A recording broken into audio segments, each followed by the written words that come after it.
So one of the biggest problems with the roundhouse kick or the Mawashi Geri is that people are not rotating their supporting foot when they are making the roundhouse kick. What this is doing is it's preventing the hip from turning over, it's putting the knee in danger, and it's reducing the power of our kick. So what we need to be doing with this kick is getting this foot to face fully the opposite direction. What this does is it allows the pelvis to open up. So the hip joint on this side is opened up, freeing up the femur, and the other side also is freed up to allow more movement, which can increase the height of our kick. So what I see quite a lot is people try and keep that foot planted and try and kick this way around. There's such force through the knee there. I've actually seen people injure their knee as a result of doing that.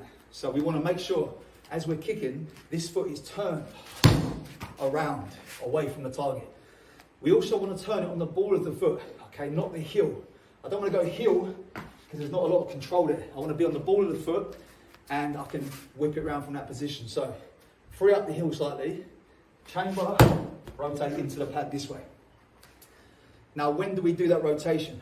We want to do it once the knee comes past that chamber point. So the knee's chambered here, and then the foot rotates now to add to the power of that kick.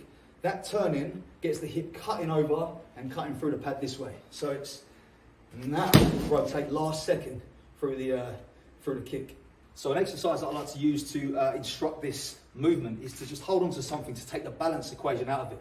Because if we're trying to work on technique, balance can wait for another time. Okay, we need to focus on the specific exercise we're doing. So we hold on to this for support, lift the knee we're kicking with, and then work on twisting that foot through and back. This is the exercise, basic. One, rotate, back. So we're just getting into that chamber position, turning the hip over and coming back. What we can then do to progress from there, make it a little more intense, is to make one, back, two, back, and so on. We can build those numbers up. Finally, on top of that, we can then rotate and make our kick as well. So we can chamber, twist, and throw our Mawashi with that supporting foot rotating. Then of course the step after that is to take the hands away from the wall and start working the kick without the support. Sometimes the limitation is in the hip and not so much the control of the foot. So I'm going to give you a little exercise to work on that as well. What I'll do is get into a kneeling position with one leg extended out to the side. From here, I'm just going to pop my hip right over here as if I'm trying to push this hip down to the floor and then come back. So I'm lengthening the hamstrings, coming over, hip down and back. Over, hip down and back. So we're working on that hip turning over to the direction of the kick that we are after.